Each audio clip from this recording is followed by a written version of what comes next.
Well, guys, I'm recording this the day after Christmas, and I just want to let you know that yes, I did have an encounter with the Grinch, and he came into my home and I did this to him.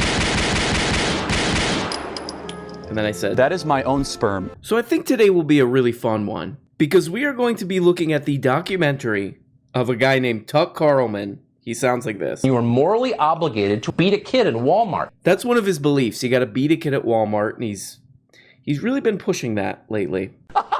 So he's been making these amazing documentaries, and one of them is called Patriot Purge. Patriot Purge. How much of what we were told about that day is a lie? If that was an insurrection, it was the most poorly conducted insurrection ever.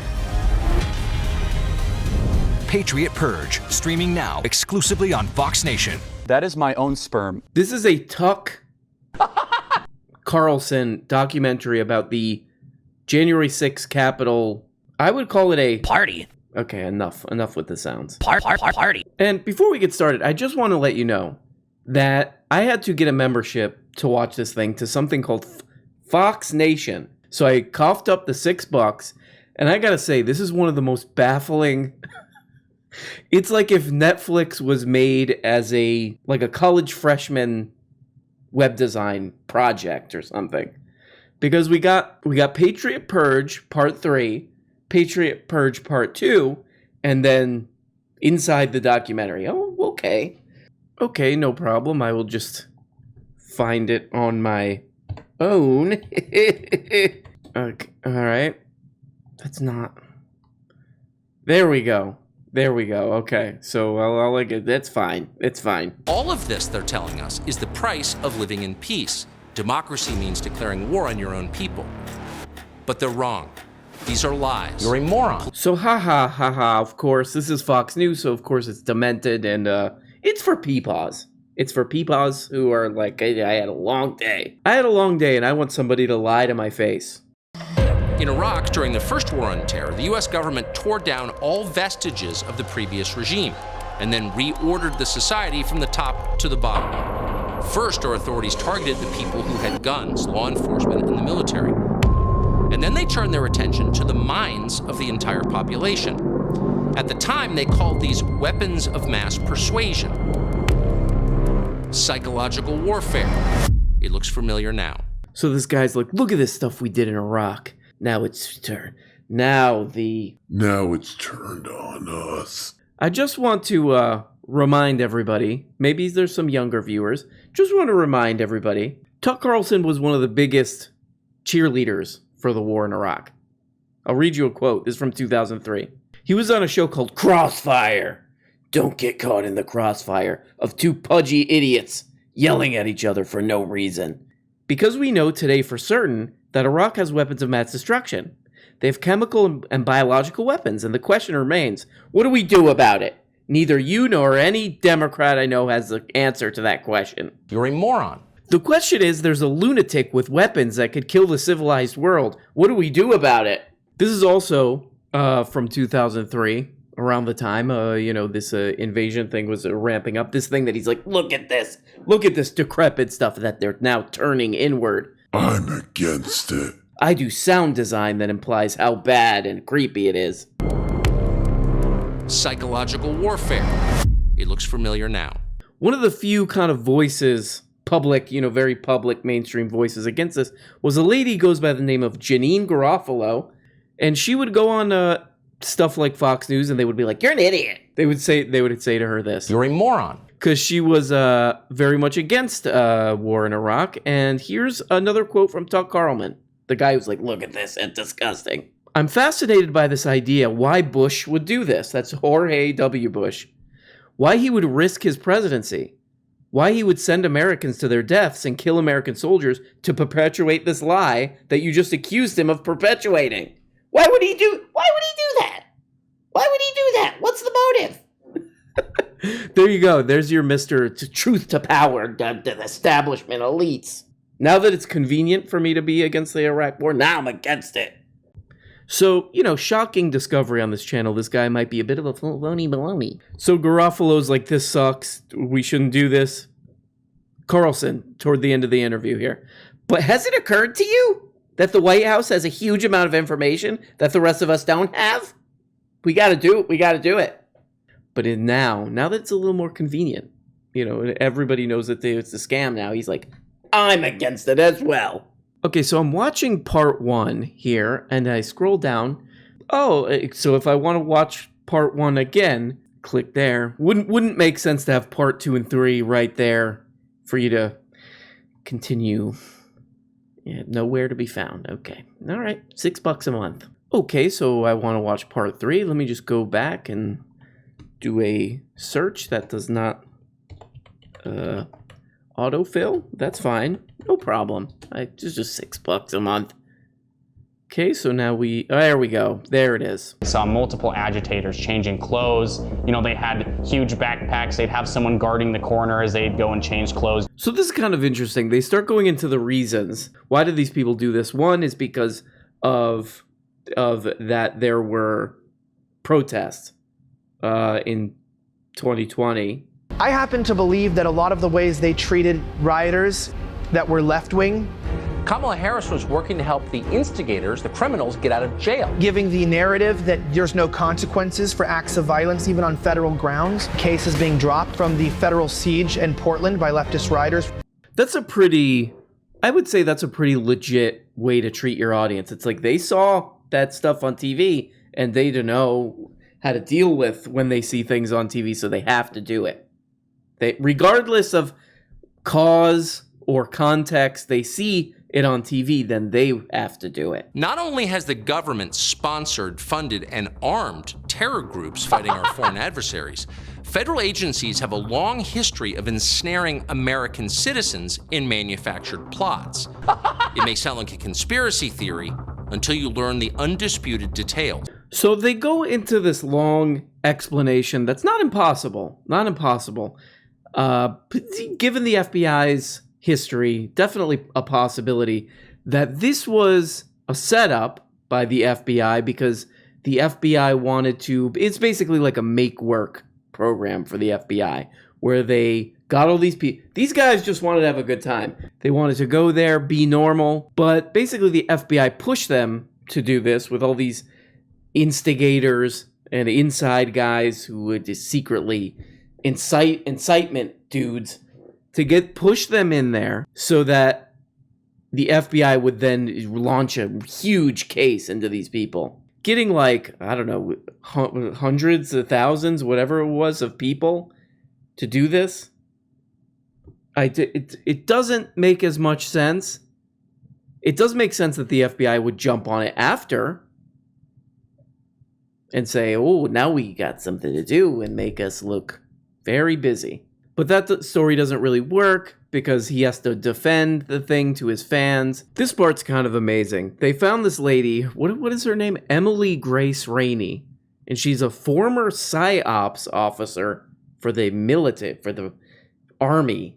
PSYOPs is you do this with your mind. Fort Bragg is investigating a psychological operations officer who led a group of people from North Carolina to the rally in D.C. that led up to those deadly riots. I went and I saw my commander-in-chief. We're going to walk down to the Capitol, and I'll be there with you. This just popped into my head. This has nothing to do with this part of the video, but you can't always judge a book by the cover. It takes a lot of us a long time to learn that. You say this about somebody, wow, they're really cute. Then you meet them, and it's... I went and I saw my commander-in-chief. We're going to walk down to the Capitol, and I'll be there with you. At my nation's... This woman's like, I was a PSYOPs person for the army, and I wanted to be there, see my commander-in-chief. Yes, sir, commander-in-chief. I will take your command. I await your command. I await your instructions I will risk my life for you. And then they cut to Trump, and he's like, we're going to go to the Capitol. Whoa, yeah. We're going to walk down to the Capitol, and I'll be there with you. Ooh, beep, boop, Capitol time. Let's go. I will be there with you. Whoa, yeah. Thank you. Ding dong. Who rang the bell? Capitol. Capitol who? You know. So this whole thing, this Capitol thing on both sides really does feel at this point like a bit of a distraction. Everyone here, all you freedom fighters, this is for you. We want to warn you that what you're about to see may be distressing. You're looking at images the Pentagon and the Department of Homeland Security consider dangerous extremism. A mother playing with her young son at a park in violation of government COVID restrictions. Beat a kid I at didn't want to Walmart. cause any major uproar, but I went to the park with my son Eli, who's 2, and we took down the caution tape and we played.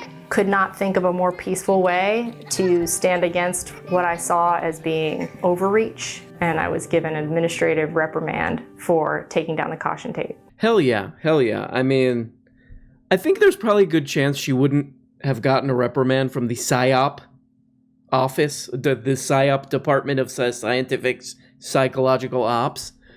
I think she would have been cool if she would have just not Instagram storied it. While investigators cleansed the ranks of political extremists.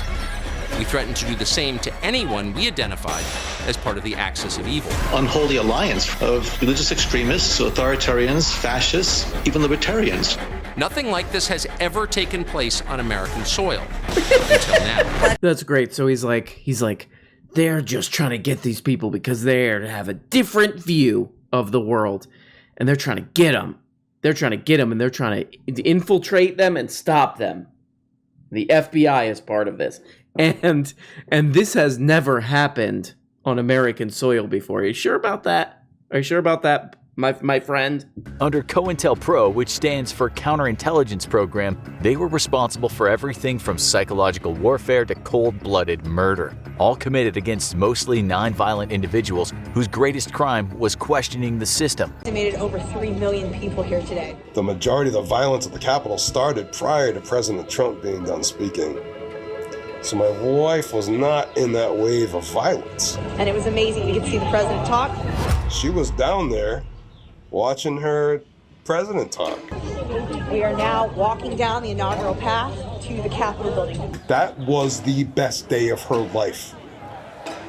She died on the best day of her life. So this part, actually, I felt myself getting pissed off. Like, most of this, I was like, I'm going to watch this idiot, this moron. Man, that's smart. Man, that's smart. I'm going to watch this guy and say, you're a moron. But this part, I actually felt myself getting physically pissed off during this. It went from the purely logical pissed off to the physical and emotional pissed off. Because they do this like very dramatic part with all this dramatic music, and they're really laying it on really thick. With this interview with this lady who got shot and killed at this thing. And they're interviewing her husband and her mom, and they're like, and the mom is like, my daughter's dead. But the reason that this woman went down there, and her husband said, that was the best day of her life. That's the best day of her life. The reason she went down there, the reason it was the best day of her life, is because she consumed a lot of right-wing media. That's why people went down there. Which is fine, but this lady gets shot, and now this guy's like, I'm going to use it for more content. She consumed a bunch of media. She consumed a bunch of goofball, moron, right-wing media like this guy. You're welcome. I mean, this guy. You're a moron. And she got killed, and now this guy's like, I'm going to make also a segment out of that. I'm not content with just that I basically got a person killed with my stupid nonsense content, but now I'm going to make even more content out of this. It's like a rat. Like if you see a rat in New York and he's like carrying a whole cupcake, he's not content to just have like, you know, the bottom piece, like just a cake piece or the little cherry or whatever, or a piece of frosting. He's like, this little rat's dragging the whole entire cupcake. That's him. Okay, some of the editing in this thing is driving me nuts. So check this out. In Homer, Alaska, that's a small coastal village over 200 miles from Anchorage. This is what happened next. Did Tuck edit this thing himself? Is that what's going on? He learned to use Adobe Premiere Pro. He's like, I'm going to put all these sounds in. I got a sound pack, 200 horror hits. He downloaded one of those packs. He unzips one of those packs, and he's just like going crazy with the sounds. Somebody's like, Tuck, I don't think you need to put that last one in, where it's like, Meh.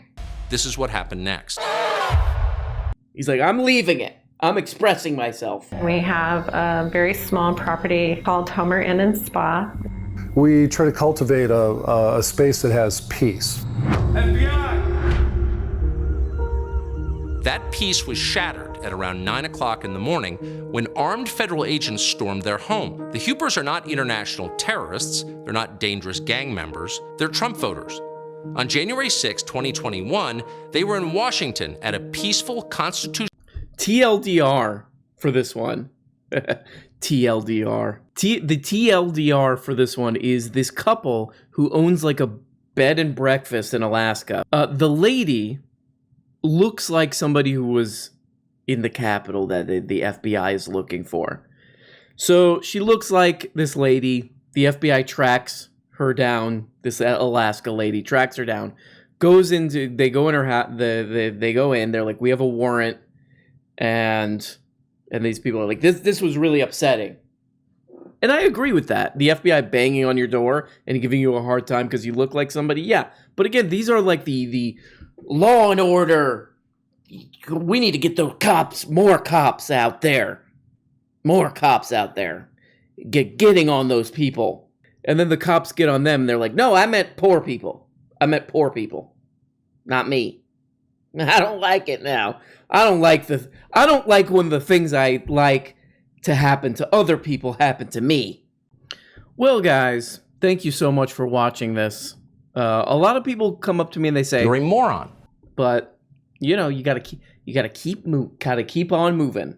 You know, you keep hearing this. You're a moron. You're a moron. You're a moron. But you keep making videos nonetheless. So thank you so much for watching, everybody, and please always remember that is my own sperm. Bye-bye. Hey guys, you're only getting a fraction of the weekly shows. If you want a new motherfucking episode every day, subscribe on Patreon for as little as 2 bones. You get the patron-only Tuesday and Thursday shows, the Bookablega show where we look at important books, and the goddamn weekly behind-the-scenes show. And for only 25 bones, you could become a producer and get your name up here. Look at these people. These people make this show possible. If it wasn't for them, nothing. We don't have a show. We got nothing, and it's garbage. And we have to just leave. We have to just basically walk away, and we don't even really know where we're walking. That's the truly troubling part about all this. But please, become a patron today for as little as 2 bones, or 5 bones is another level, or 10, or you go the full 25 and you get up here. Big special thanks to these people. Love you guys. Love you guys so much.